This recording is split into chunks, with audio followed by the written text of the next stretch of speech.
Graça e paz, cara amiga, caro amigo que acompanha diariamente a nossa meditação sobre a Palavra de Deus no Santo Evangelho neste domingo. Ele é o segundo do nosso tempo da Quaresma, que é assim nosso caminho para a luz da Páscoa de nosso Senhor Jesus Cristo. Eu sou o Padre José Raimundo, sou da Diocese de Amargosa, na Bahia, e tenho a alegria de estar aqui com você para esse momento de oração, esse momento de meditação da Palavra de Deus. Em nome do Pai, do Filho e do Espírito Santo. Amém.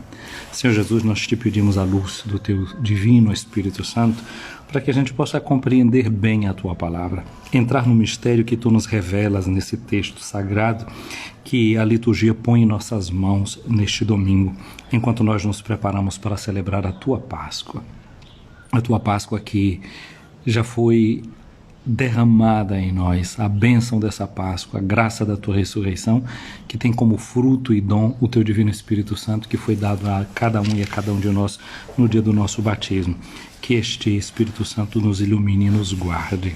Amém. Gente querida, na semana passada nós estivemos com Jesus no deserto e contemplamos o mistério daquela tentação, onde ele vence o maligno. Hoje nós temos diante dos nossos olhos o mistério da transfiguração de Jesus. Subimos com Jesus o monte, que a tradição chama de Monte Tabor, ou esse monte da transfiguração, o lugar para onde Jesus levou 3 dos seus discípulos. Esse mistério nós contemplamos durante todas as semanas, quando nós na quinta-feira nós contemplamos os mistérios chamados luminosos, os mistérios da luz. O quarto mistério da luz é justamente a transfiguração de Jesus. Cada semana nós estamos ali diante desse mistério, nos deixando iluminar por ele.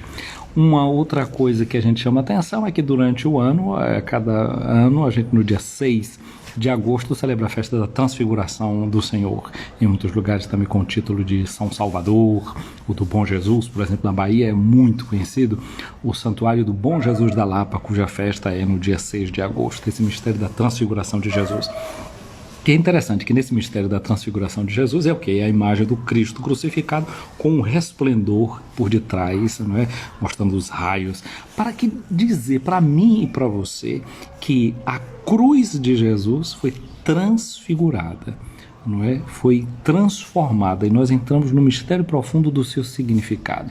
Essa palavra transfiguração, como ela aparece na língua grega, é chamada de metamorfoses, não é? A transformação da forma, uma forma que é modificada, não é? Que a aparência que é realmente modificada, é transformada. E Jesus não nos quer transformar a partir da nossa aparência. Jesus quer nos transformar a partir da nossa essência. Foi o que aconteceu comigo e com você no dia do nosso batismo. Deus nos transformou a partir de dentro. A partir de dentro.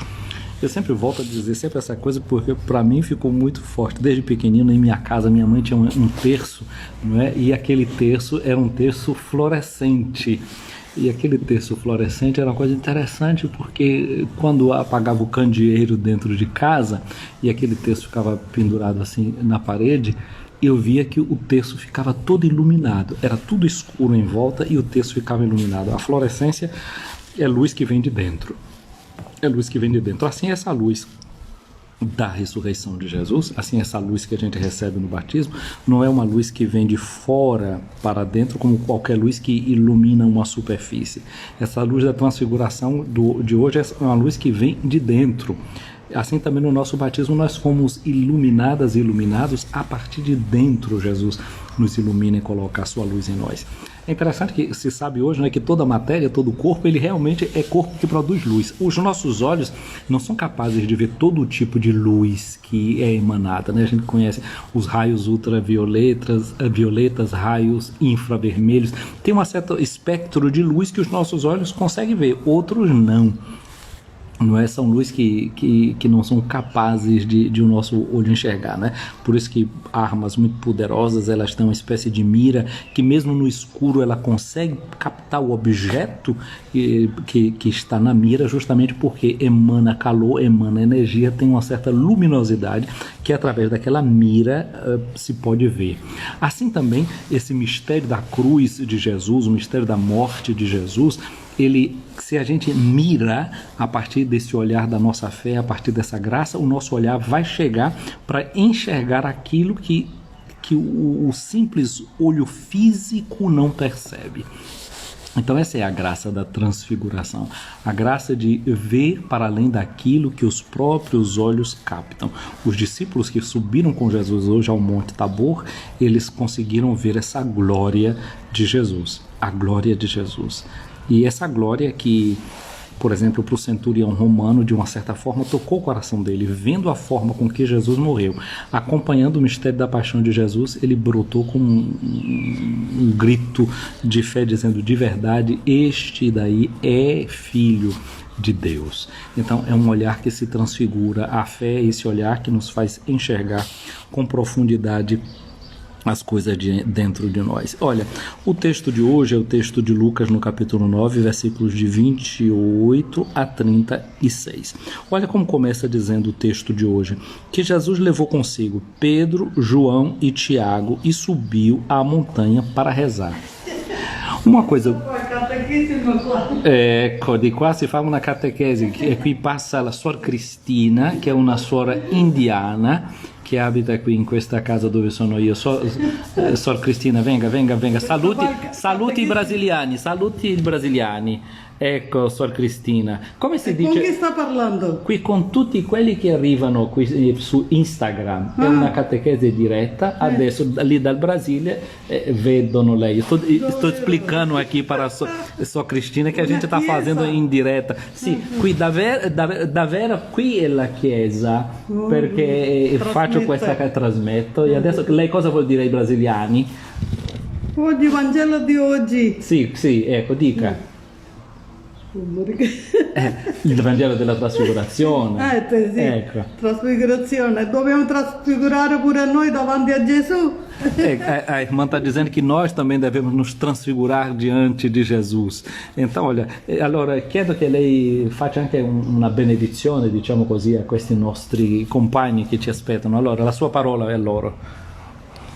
Anche una benedizione per loro. Io penso che per la guerra, preghiamo insieme per finire questa guerra, per la pace del mondo. A irmã nos sugere que a gente possa, de fato, rezar para que haja uma transfiguração no nosso mundo, que é o fim desta guerra que nós estamos vivendo. Sora Cristina, qual é a sua língua? Malayalam. A sua Cristina fala uma língua que se chama Malayalam. E eu vou pedir a sua Cristina que reze o Pai Nosso em Malayalam. Eu chiedo a lei di pregare il Padre Nostro nella sua lingua madre. Padre Nostro, allora puoi pregare. സ്വർഗസ്ഥനായ ഞങ്ങളുടെ പിതാവേ, അങ്ങയുടെ നാമം പൂജിതമാകണമേ, അങ്ങയുടെ രാജ്യം വരണമേ, അങ്ങയുടെ തിരുമനസ്സ് സ്വർഗത്തിലെ പോലെ ഭൂമിയിലും ആകണമേ. അതിനു വേണ്ടി ആഹാരം ഇന്ന് ഞങ്ങൾക്ക് തരണമേ. ഞങ്ങളോട് തെറ്റ് ചെയ്യുന്നവരോട് ഞങ്ങൾ ക്ഷമിക്കുന്നത് പോലെ ഞങ്ങളുടെ തെറ്റുകൾ ഞങ്ങളോടും ക്ഷമിക്കണമേ. ഞങ്ങളെ പ്രലോഭനത്തിൽ ഉൾപ്പെടുത്തരുത്, തിന്മയിൽ നിന്ന് ഞങ്ങളെ രക്ഷിക്കണമേ. ആമേൻ. Amen. È tutta la parte del mondo e l'amen, o amen è sempre. Grazie Sor Cristina della sua presenza qui. É così, ao vivo a gente improvvisa, no? E essa presença aqui de Sor Cristina. Grazie Sor Cristina della sua presenza. Un minuto, sì, tranquillo. O vuole spegnere o no? Posso chiedere un minuto per chiedere una cosa, se lei riesce a farlo o no? Forse dopo, perché chiudo qua e dopo continuo. Allora, perché qui sì, perché non si può chiudere tutto. No, perché non riesco più a prendere, dice sempre spazio pieno. Ok, dopo controlliamo quello lì. Aqui ao vivo se improvisa, se faz aquilo que pode. As freiras também têm necessidades tecnológicas.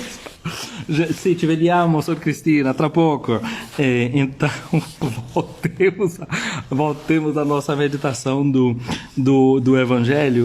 Deixamos a vida se transfigurar e acolher os improvisos do cotidiano. Então, o interessante aqui é que essa cena da transfiguração de Jesus começa quando Jesus convida esses 3 discípulos para subirem com ele à montanha para rezar. Então, O momento de transfiguração da vida da gente é um momento que acontece também na nossa oração. Esses dias eu tenho pedido sempre a você definir o seu horário de oração durante esse tempo da quaresma, de escuta da palavra. Pois bem, o que pode transformar o olhar da gente é esse momento que a gente dá da oração. E uma coisa que a gente deveria notar, pensar o seguinte: pode ser que você não se dê conta das suas transfigurações, mas o tempo que você leva em oração diante de Deus vai transfigurando você, vai mudando você de verdade. E quem está em volta de você vai percebendo as suas mudanças, você sabia? Vai notando que você está ficando diferente, vai notando que você está ficando melhor, vai ficando melhor. Mas eu falava daquela experiência lá de casa, não é? Desse ambiente que ficava escuro e aquele terço que se iluminava. Às vezes aquilo que está passando na vida da gente, um problema que a gente está passando, uma dificuldade, deve ajudar para que apareça aquela luz que a gente carrega dentro da gente, a luz de Cristo realmente brilhe dentro de nós. E aqui diz que enquanto Jesus rezava, o seu rosto mudou de aparência, sua roupa ficou muito branca e brilhante. Olha aqui as vestes de Jesus. Aqui, para nós, a gente lembra de uma coisa. Lembra que esse tempo que nós estamos vivendo, o tempo da quaresma, é tempo em que a gente vai vivendo, se preparando para o batismo. O tempo da quaresma é tempo de preparação para o batismo, para renovar as promessas do batismo. Essas roupas transfiguradas de Jesus aqui, a igreja também lê como aquilo que acontece com cada cristão e cada cristã, que são renovados no batismo, na graça do batismo. E aqui diz que 2 homens estavam conversando com Jesus. Quem eram esses 2 homens? Moisés e Elias.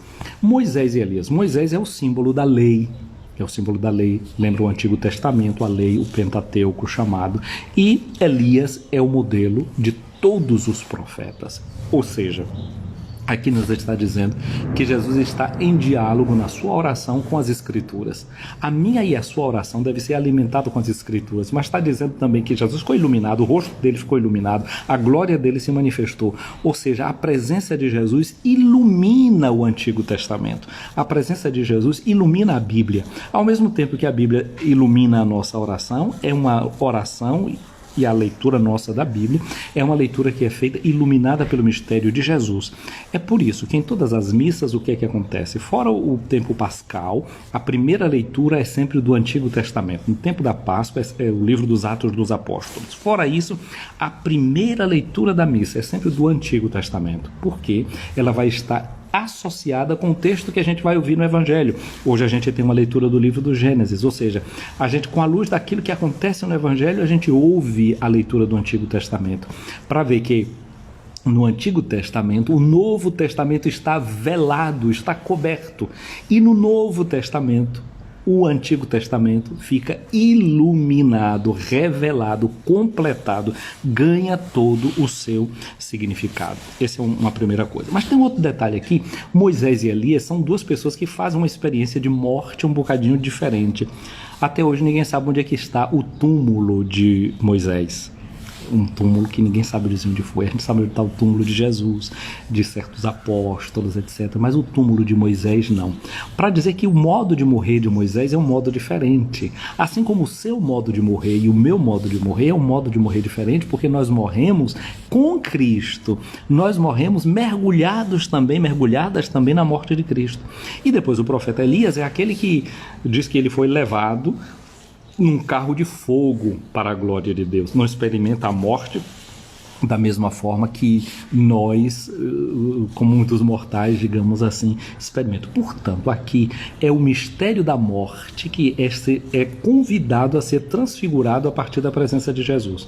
Então, Moisés, Elias, digamos assim, é a presença de duas pessoas que já passaram pela experiência, são dos nossos antepassados, já experimentaram a morte, e dizendo assim para nós que em Cristo nós podemos recuperar todas as nossas relações com aqueles que já se foram, aqueles que já morreram, são iluminadas e a morte deles é iluminada pela glória da morte de Cristo, da sua morte e ressurreição.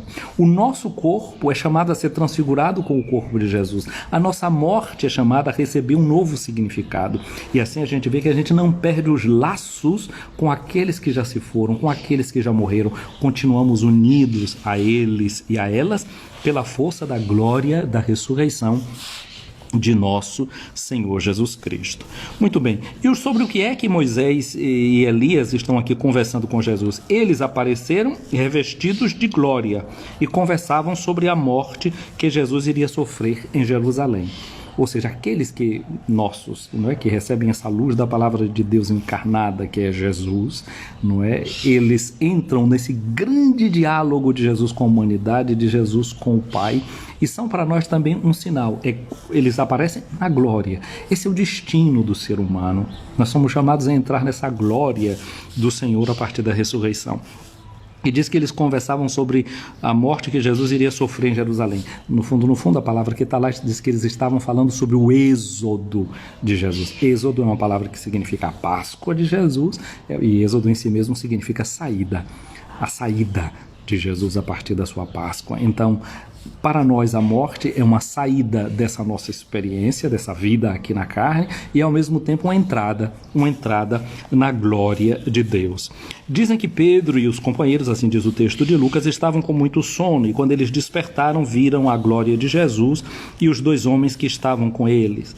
E quando estes homens iam se afastando, Pedro disse para Jesus: Mestre, é bom estarmos aqui.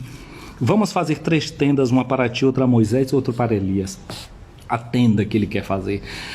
A tradição fala de uma festa que tinha em Israel, que era a festa das tendas, que era uma festa que era feita para recordar os 40 anos que o povo levou atravessando o deserto, vivendo em tendas, depois de ter deixado o Egito na noite da Páscoa, no momento do Êxodo. Portanto, Pedro, quando diz, vamos fazer aqui 3 tendas, ele está revelando aqui uma tradição antiga, quer dizer que o Messias voltaria no dia da festa das tendas. Ou seja, com essa palavra de Pedro, está sendo dito que Pedro está dizendo, o reino já chegou, o reino já está aqui no meio de nós, mas ele mesmo quer construir as tendas. Mas, gente, o reino de Deus não é construído pela nossa mão. Nós dizemos na oração quinta da Eucaristia, que nós temos só no Brasil, que é aquela oração que foi feita em Manaus, né? Dizemos, o vosso reino que também é nosso. O reino é de Deus, é nosso porque a gente participa desse reino, mas ele é dom de Deus, ele é fruto da presença de Deus. Não somos nós que construímos com a nossa mão. Por isso que o Evangelho diz que Pedro não sabia o que era que ele estava dizendo. Por quê? Porque a grande tenda não é feita pela mão humana. Quando a gente lê o Evangelho de São João, no capítulo 1, que lá diz assim, o verbo se fez carne e habitou no meio de nós. Esse habitou no meio de nós usa o verbo skeneuo em grego. Skeneuo tem dentro a palavra skené, que significa a tenda. O verbo habitou entre nós, em outras palavras está dizendo assim, o verbo armou sua tenda entre nós. A verdadeira tenda não é Pedro quem iria fazer para Jesus. Foi Deus Pai que fez esta tenda no mistério da encarnação do seu Filho. Jesus agora é o novo lugar do encontro, porque a tenda, havia também uma tenda muito grande, quando o povo estava no deserto, que era chamada a tenda da reunião, que era o lugar onde o povo se reunia. Agora todos os povos são reunidos no corpo de Cristo, que é a igreja, no qual nós fomos inseridos pela graça e pelo dom do nosso batismo. E com este corpo, a gente entra em comunhão em cada celebração da Eucaristia. Então a tenda é o Pai quem dá, é o Pai quem armou aqui no meio de nós. Por isso Pedro de fato não sabia o que era que ele estava dizendo, como vai constatar o evangelista Lucas. Pedro não sabia o que estava dizendo.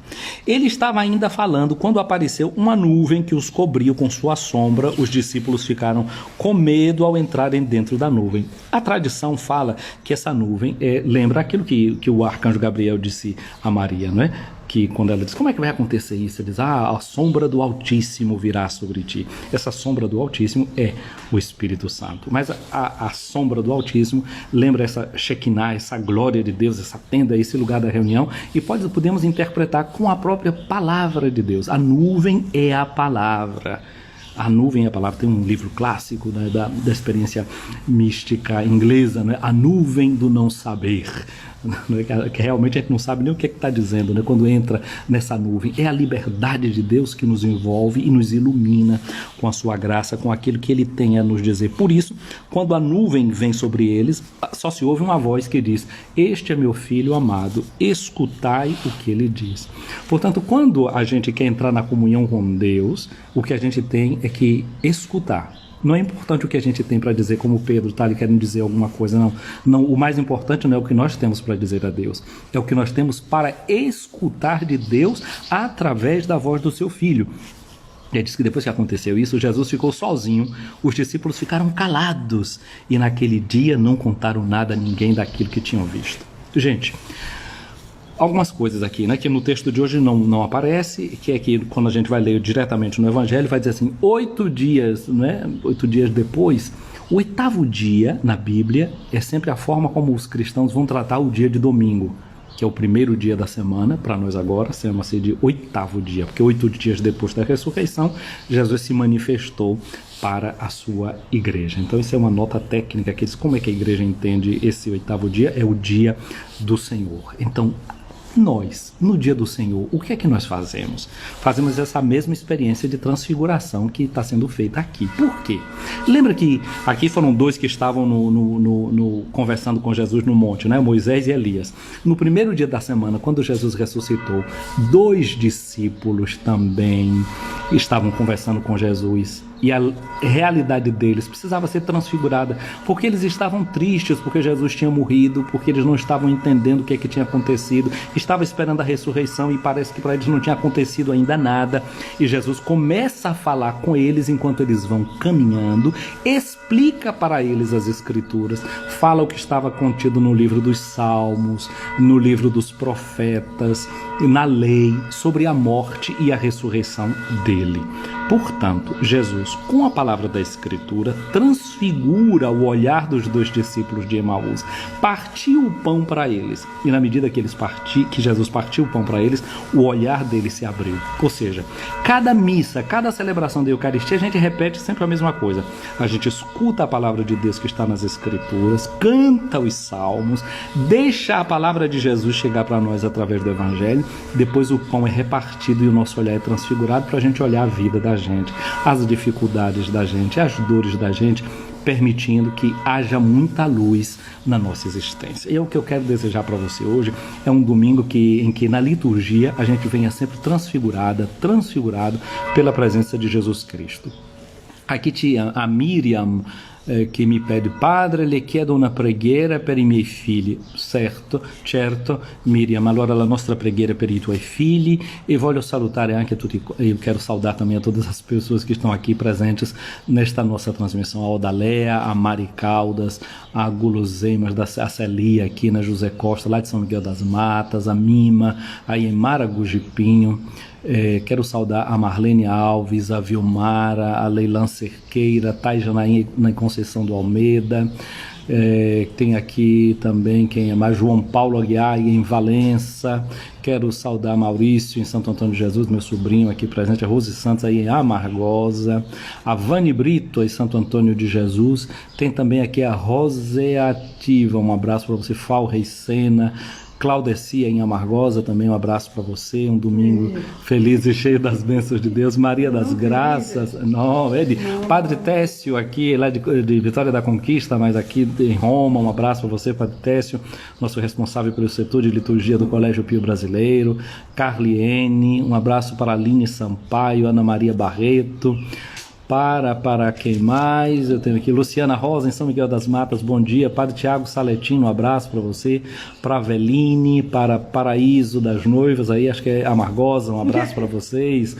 Rita de Cássia, em Conceição do Almeida. Aqui temos a irmã Ana Marta, um abraço para você, um abraço também para Rita e na Mombasa, Rita de Cássia, bem. Então, para todos vocês que nos acompanharam, tutti salutano, ecco. Un cioccolatino perché consumate tutti insieme, no? Aqui a irmã está passando e dando chocolate para eu levar para o colégio. Pena que eu não posso dividir os chocolates com vocês. Grazie, ecco, grazie. Agora você tá desejando um bom domingo para todos vocês aí, hein? Mamma, come sta? Come sta, mamma? Bene, bene, bene. Tá perguntando pela minha mãe como é que está, tô dizendo que tá bem. Olha, vamos fazer essa oração de hoje, né, concluindo esse nosso encontro, pedindo a benção de Deus. Ó Deus, que nos mandastes ouvir a voz do Filho amado, alimentai nosso espírito com a vossa palavra, para que, purificado o olhar de nossa fé, nos alegremos com a visão da vossa glória. Por Cristo, Senhor nosso. Amém. O Senhor esteja acima de ti para te proteger, à tua frente para te guiar, atrás de ti para te defender, ao teu lado para te acompanhar, dentro de ti para te abençoar. Que a bênção de Deus Todo-Poderoso, Pai, Filho e Espírito Santo, desça sobre ti, minha amiga, meu amigo, permaneça para sempre. Zé Augusto, um abraço grande para você, aí no quilômetro 5, São Benedito. Zé Augusto, que é de Conceição do Almeida e atuando aí em Nilo Peçanha, na Bahia. Gente querida, um abraço grande, que seja um domingo realmente transfigurado por essa luz de Deus que nos vem da Sagrada Escritura. O meu tchau e o tchau aqui de Sor Cristina também para vocês. Isso não lo vedo, però loro vedono a noi. Ela está dizendo, eu não vejo ninguém, mas vocês estão todos nos vendo. É assim mesmo, é assim que funciona a transmissão. Fiquem com Deus, um domingo abençoado.